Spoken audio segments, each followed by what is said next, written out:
हरे कृष्ण। प्रवंशाकल्पतरुभ्यश्च कृपा सिन्धुभ्यः च पतितानां पावनेभ्यो वैष्णवेभ्यो नमो नमः।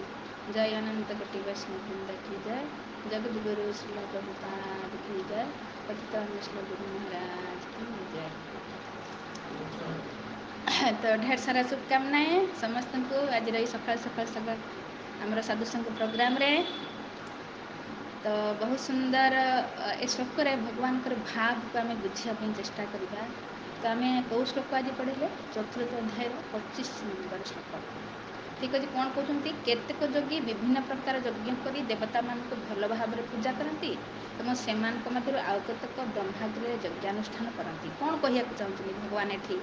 तो आम देखा अगर लिंक करवा गत श्लोक भगवान कौन कहले जे जो व्यक्ति संपूर्ण रूपे कृष्ण चेतनार अच्छे से निश्चित चिद जगत को जीव। हाँ, तो भगवान यहीटा ही चाहती जे आमे केवल कृष्ण कर्म करके निज धाम को निज घर को फेरू चिद जगत को फेरू।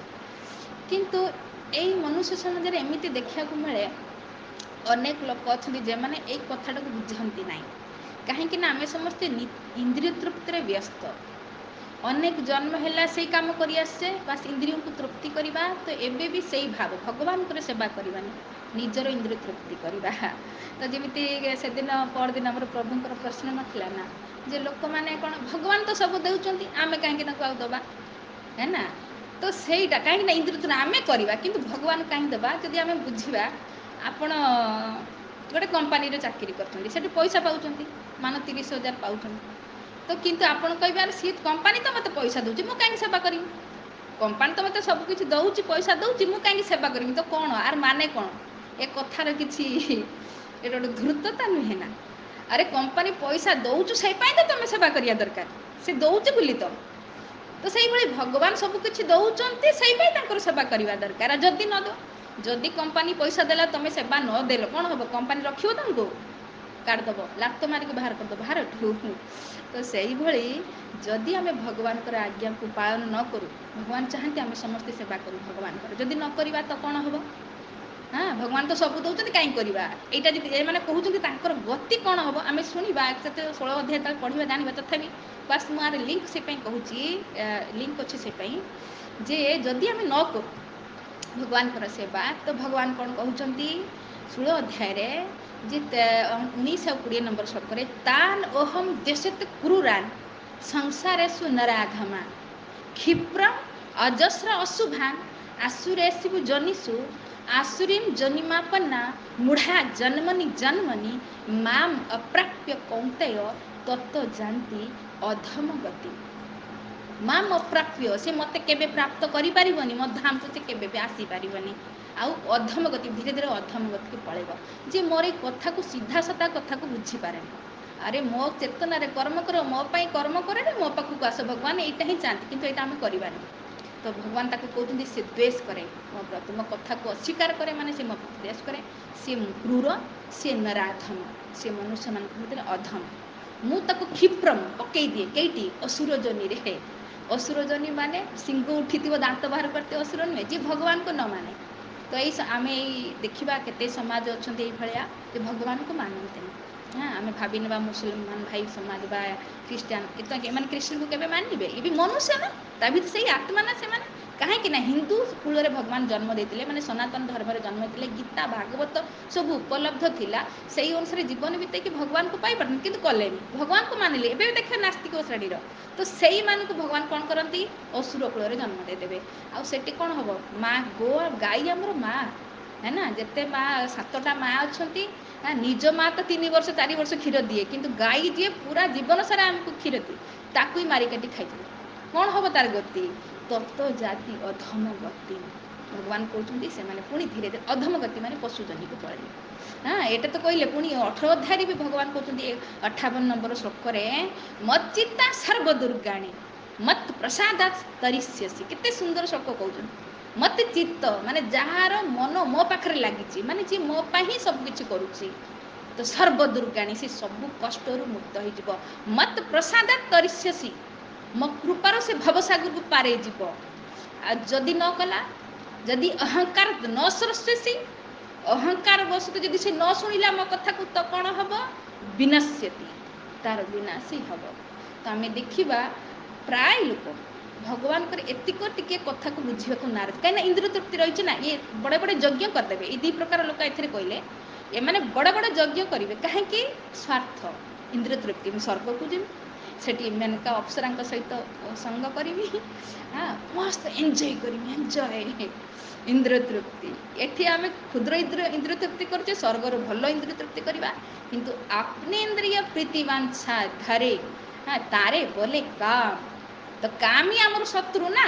କାହିଁକି ନା ଏଠି ଗଲେ ବି, ଯଦି ଆମେ ସ୍ୱର୍ଗକୁ ଗଲେ ପୁଣି ତ ରିଟର୍ଣ୍ଣ କରିବା, ତ ଆମେ ଭଗବତ ଧାମକୁ ଯାଇପାରୁନେ, ମାନେ କାମଟା ଆମର ଶତ୍ରୁ ହେଇକି ହେଲା ନା। ଆଉ ଏକ ତ ପାପ କର୍ମ କଲେ ସିଏ ବି କାମ ପାପ କରି କଲେ, ନରକକୁ ଗଲେ ସିଏ ବି ଆମର ଶତ୍ରୁ। ତେଣୁ ଚାହେ ପୁଣ୍ୟ କରନ୍ତୁ, ଯଜ୍ଞାନୁଷ୍ଠାନ କରିକି ଦେବତାମାନଙ୍କୁ ଖୁସି କରିକି ସ୍ୱର୍ଗକୁ ଯାଆନ୍ତୁ, ଚାହେ ନରକକୁ ଯାଆନ୍ତୁ, ଇଏ ଦୋନୋ ହିଁ ଆମ ପାଇଁ କ୍ଷତିକାରକ। କାହିଁକି ନା ଏଥିରେ ଆମେ ଘରକୁ ଫେରି ପାରୁନି, ନିଜ ଘରକୁ ରିଟର୍ଣ୍ଣ ଆମେ କରିପାରୁନି, ବାର ବାର ଏଇଠି ଚକ୍ର କାଟୁଛୁ। ତ ଭଗବାନ ଏଠି ଦୁଃଖ କରି କହୁଛନ୍ତି, ମୁଁ ଏତେ କହୁଛି ଯେ ମୋ ପାଇଁ ସେବା କର, ଯେ କରିବ ତ ମୋ ଚେତନାରେ ଆସି ନିଶ୍ଚୟ ଯିବ ଭଗବତ ଜଗତକୁ। ଭଗବାନ ଗତ ଶ୍ଲୋକରେ 24 ନମ୍ବର ଶ୍ଲୋକରେ କହିଗଲେ। ଆଉ ଯେମାନେ କିନ୍ତୁ କିଛି ଲୋକ ଅଛନ୍ତି ଭାଇ ନିଜ ଇନ୍ଦ୍ରିୟ ତୃପ୍ତି କରିବାର ଅଛି ନା, ସେମାନେ ଯଜ୍ଞ ବଡ଼ ବଡ଼ ଯଜ୍ଞ କରିବେ। କାହିଁକିନା ଭଗବାନ ସେମାନଙ୍କୁ କିଛି ଏଠି ଯେମିତି କହୁଛନ୍ତି ପ୍ରପାତ ପର୍ପଟରେ, ସେମାନଙ୍କୁ କିଛି ଦେଇଛନ୍ତି, ଯେମିତି ସୂର୍ଯ୍ୟ ଚନ୍ଦ୍ର, ଏମାନେ ବଡ଼ ବଡ଼ ପାୱାର ଦେଇଛନ୍ତି, କାହିଁକିନା ଭୌତିକ ଜଗତକୁ ସମ୍ଭାଳିବା ପାଇଁ। ତ ସେମାନଙ୍କ ପାଖରେ ଶକ୍ତି ଅଛି, ଏମାନେ ତ ଯଜ୍ଞ କରିକି ତାଙ୍କୁ ଦୁଷ୍ଟ କରନ୍ତି, ତ ସେମାନେ ତାର ପରିଣାମ ଦିଅନ୍ତି। ସେଠି ତ ଗୋଟେ ବିଜନେସ୍ ରହୁଛି ନା, ହେ ସୂର୍ଯ୍ୟ ଦେବତା କି ଚନ୍ଦ୍ର ଦେବତା କି ଇନ୍ଦ୍ର ଦେବତା, ମୁଁ ତୁମକୁ ଇଏ କଲି, ତୁମେ ମୋତେ ତମ ଧାମକୁ ନିଅ, ତମ ଜାଗାକୁ ନିଅ। ତ ଏଠି ରହୁଛି କ'ଣ? ସ୍ୱାର୍ଥ ରହୁଛି। ତ ନିଜର ଇନ୍ଦ୍ରିୟ ତୃପ୍ତି ପାଇଁ ଦେବତାଙ୍କୁ ପୂଜା କଲେ, ତ ଦେବଲୋକ ଗଲେ। ଭଗବାନ ଏଠି କହୁଛନ୍ତି ଫିର ବି ସେ ତ ମୋତେ କେବେ ପାଇପାରିବ ନା। ଆଉ ଦ୍ୱିତୀୟ ବ୍ୟକ୍ତି କିଏ? ଯେ ଯଜ୍ଞ ନିଜକୁ ଯେ ଜାଣିଗଲା ଏ କର୍ମ କରିବା ଦ୍ୱାରା ଆମେ ଖାଲି ଘୁରୁଛେ, ଏଠି ସକାମ କର୍ମ କରିବା ଦ୍ୱାରା, ତ ଆମେ ଭାଇ ଏ କର୍ମ କରିବା ଦରକାର ନାହିଁ। କ'ଣ କରିବାର ଅଛି? ଆତ୍ମାକୁ ଲୀନ କରିଦେବାର ଅଛି ଭଗବାନଙ୍କ ନିର୍ବିଶେଷ ଜ୍ୟୋତିରେ। ଏମାନେ ଜ୍ଞାନ ପ୍ରାପ୍ତ କଲେ ଏତିକ ଯେ ଆତ୍ମା ବାସ୍ ଭଗବାନଙ୍କଠୁ ଅଲଗା ଦେଇଛି, କିନ୍ତୁ ଭଗବାନଙ୍କର ଧ୍ୟାନ କଲେ ଭଗବାନ ସହିତ ଲୀନ ହେଇଯିବ। ସେମାନେ ଉଦାହରଣ ଦିଅନ୍ତି ସମୁଦ୍ରର, ଯେମିତି ପାଣି ନଦୀ କ'ଣ କରୁଛି? ବହିକି ଯାଇ ସମୁଦ୍ରରେ ମିଶି ଯାଉଛି, ତାର ସତ୍ତା ହରେଇ ଦେଉଛି, ହେଲା। ତ ଏମାନେ ଏଇ ଉଦାହରଣଟା ଦିଅନ୍ତି। ତ ଆମେ ଆଜି ଆତ୍ମା ଭଗବାନଠୁ ଅଲଗା ହେଇଛେ, ବାସ୍ ଆମେ ଏଇ ଯେ ଧ୍ୟାନ କରିକି ଭଗବାନଙ୍କର ସେଇ ବ୍ରହ୍ମଜ୍ୟୋତିକୁ ଧ୍ୟାନ କରିକି, ଆଉ ସକାମ କର୍ମ କରିବେନି, ଯଜ୍ଞ ଫଜ୍ଞ ଏଥିରେ କିଛି ନାହିଁ। ସେ କେବଳ ସେଇ ବ୍ରହ୍ମଜ୍ୟୋତିକୁ ଧ୍ୟାନ କରିବେ, ଏଇ ଶୁଦ୍ଧ ରହିବେ, ବ୍ରହ୍ମଚର୍ଯ୍ୟ ରହିବେ, ବହୁତ କିଛି ତପସ୍ୟା କରନ୍ତି। ଉଦ୍ଦେଶ୍ୟ କ'ଣ? ଭଗବାନଙ୍କର ସେବା କରିବେନି, ତ ସେମାନେ ତାଙ୍କର ଲକ୍ଷ୍ୟ ଭଗବାନ ସହିତ ଲୀନ ହେଇଯିବା। ତ ମାନେ ସେ ଉଦାହରଣ ଦିଅନ୍ତି, ଏଇ ନଦୀ ଯେମିତି ଯାଇକି ସମୁଦ୍ରରେ ମିଶେ, ତ ନଦୀ ତାର ସତ୍ତା ହରାଇ ଦିଏ, ସମୁଦ୍ର ହିଁ ହେଇଯାଏ। ତ ମାନେ ଆମେ ଭଗବାନ ହେଇଯିବା, ଭଗବାନ ସହିତ ଲୀନ ହେଇଯିବା ମାନେ ଭଗବାନ ହେଇଯିବା। ତ ପ୍ରଭୁପାଦ ଏଟାକୁ ପୁରା ନକାର ହେଇଛନ୍ତି ନାହିଁ। କାହିଁକି ନା ସମୁଦ୍ର ଭିତରେ ବି ମାଛ ଅଛନ୍ତି ନା, ହଁ ସିଏ ଆନନ୍ଦ ନେଉଛନ୍ତି ନା, ଏତେ ବଡ଼ ବଡ଼ ମାଛ ରହିକି ସମୁଦ୍ର ଭିତରେ ବି ଅଲଗା ରହୁଛନ୍ତି ନା, ପାଣି ରହିଛି କିନ୍ତୁ ତା ସହିତ ମାଛ ଅନ୍ୟ ଜୀବ ସବୁ ଅଲଗା ରହିଛନ୍ତି, ଆନନ୍ଦ ନେଉଛନ୍ତି। ସେଇଭଳି ଆମେ ଆତ୍ମା କେବେ ଲୀନ ହେଇପାରିବନି, ଆତ୍ମାର ସ୍ୱୟଂ ସତ୍ତା। ସେଠି ଭଗବାନ ଦ୍ୱିତୀୟ ଅଧ୍ୟାୟରେ କହିଲେ ନା ଯେ ଇଏ ଯେତେ ରାଜା ଅଛନ୍ତି, ବା ତୁ ବା ମେ ନ ତ୍ୱେ ଜାତୁ ନାଶମ ନ ତ୍ୱେ ନେମେ ଜନାଧିପା ନ ଚୈବ ନ ଭବିଷ୍ୟମ ସର୍ବେ ବୟ ମତ ପର। ନା ତୁ ନା ମେ ନା ଏ ରାଜା କେବେ ମରିଛନ୍ତି ନା କେବେ ମରିବେ, ସମସ୍ତେ ଥିଲେ, ରହିବେ, ଅଛନ୍ତି, ସବୁଦିନେ ରହିବେ। ତ ଆତ୍ମାର ସତ୍ତା କେମିତି ହରିବ?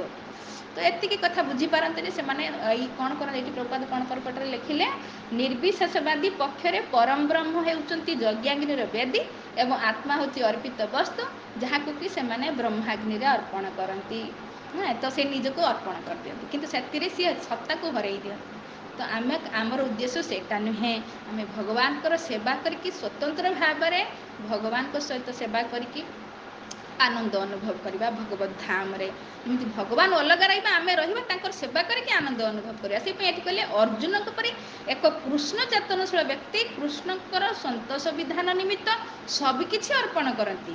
ସେ ତାଙ୍କର ସମସ୍ତ ଭୌତିକ ସମ୍ପତ୍ତି ତଥା ଆତ୍ମାକୁ ମଧ୍ୟ କୃଷ୍ଣଙ୍କ ନିମିତ୍ତ ଅର୍ପଣ କରନ୍ତି। ଏହିପରି ଭାବରେ ସେ ପ୍ରଥମ ଶ୍ରେଣୀୟ ଯୋଗ୍ୟ ଅଟନ୍ତି, କିନ୍ତୁ ସେ ନିଜର ବ୍ୟକ୍ତିଗତ ସତ୍ତା ହରାନ୍ତି ନାହିଁ। ତ ଇଏ ସାଧୁ ସଙ୍ଗରେ ଆସିଲେ ଆମେ ବାସ୍ତବିକ ଆମର ସ୍ୱରୂପ ବୁଝୁ, ଯେତେବେଳେ ଆମେ ଏଇଭଳି ଭକ୍ତିରେ ଲାଗୁ। ତ ଭଗବାନ ଏଇଟା ହିଁ ଚାହାନ୍ତି। ଭଗବାନ ଚାହାନ୍ତିନି ତମେ ବ୍ରହ୍ମଜ୍ୟୋତିକୁ ଧ୍ୟାନ କରିକି ମୋର ବ୍ରହ୍ମଜ୍ୟୋତିରେ ଲୀନ ହେଇଯାଅ, ବା ଏ ସକାମ କର୍ମ କରିକି ବୈଦିକ କର୍ମକାଣ୍ଡରେ ଯଜ୍ଞାନୁଷ୍ଠାନ କରିକି ଆଦି ଦେବଲୋକକୁ ଯାଅ। ଭଗବାନ ଏଇଟା ଚାହାନ୍ତି, ମତ୍ ଚିତ୍ତ ସର୍ବଦୁର୍ଗାନି, ମୋ ଚେତନାରେ ମୋ ପାଖରେ ତମ ଚେତନାକୁ ଲଗାଅ, ତମ ଚିତ୍ତକୁ, ତମ ମନକୁ ଲଗାଅ। ତମ ସବୁ ଇନ୍ଦ୍ରିୟରେ ମୋର ସେବା କର। ହଁ, ଯଦି କହିବା ନା କାହିଁକି କରିବା, ଭଗବାନ ତ ସବୁ ଦେଇଛନ୍ତି ତାଙ୍କ ପାଇଁ କରିବା, କାହିଁକି କରିବା, ତ ନ କଲେ ଏଇଆ ଅବସ୍ଥା, ଭଗବତୀ ଗୀତାରେ କହିବେ ନ କଲେ ଏଇଆ ଅବସ୍ଥା ହେବ। ଆଉ ଯଦି କରିବ ତମ ଧାମକୁ ଆସିବ। ତ ବୁଦ୍ଧିମାନୀ କ'ଣ? ଇନ୍ଦ୍ରିୟ ଭଗବାନ ଦେଇଛନ୍ତି, ଏ ଶରୀର ଭଗବାନ ଦେଇଛନ୍ତି, ସଂସାରକୁ ଆସିଲେ ବଞ୍ଚିବା ପାଇଁ ହାବା ପାଣି ପ୍ରକାଶ ଖାଦ୍ୟ ଜଳ ସବୁ ସେଇ ଦେଉଛନ୍ତି। ତ ଇଏ ଆମର କର୍ତ୍ତବ୍ୟ, ଆମେ କରିବା ତାଙ୍କର ସେବା। ଯଦି ନ କରିବା ତ ଗତି ଇଏ ହେବ। ତେଣୁ ଆମେ ଯିଏ ବୁଦ୍ଧିମାନ ସେ କେବେ ଚାହିଁବ, ସେ କେବେ ଚାହିଁବ ଯେ ଏଇଭଳି ବାର ବାର ଜନ୍ମ ଚକ୍ରରେ ଘୁରିବା ପାଇଁ? କେବେ ବି ନାହିଁ। ଭଗବାନ ଏଇଟା ଚାହାନ୍ତିନି। ଆଉ ଯେ ବୁଦ୍ଧିମାନ ବ୍ୟକ୍ତି ସିଏ ବି କେବେ ଚାହିଁବନି, ସେ ବି କେବେ ଚାହିଁବନି ସ୍ୱର୍ଗକୁ ଯାଏ ପୁଣି ରିଟର୍ଣ୍ଣ କରିବ। କ୍ଷୀଣେ ପୁଣ୍ୟ ମର୍ତ୍ତ୍ୟ ଲୋକେ ବିଶନ୍ତି ନା, ପୁଣ୍ୟ କ୍ଷୀଣ ପୁଣି ଫେରିବ।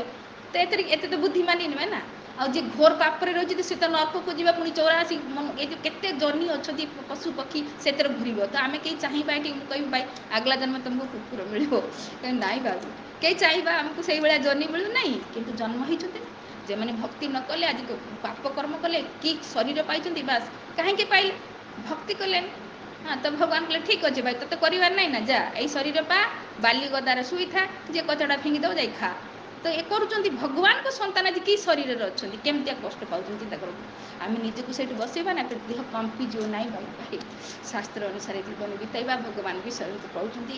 ହଁ, ଯେଉଁ ଶାସ୍ତ୍ର ବିସ୍ମୃତ୍ୟ ବର୍ତ୍ତତେ କାମ କାରତ ନ ସିଦ୍ଧିମ ବାପ୍ନୋତି ନା ସୁଖମ ନା ପରାମତି।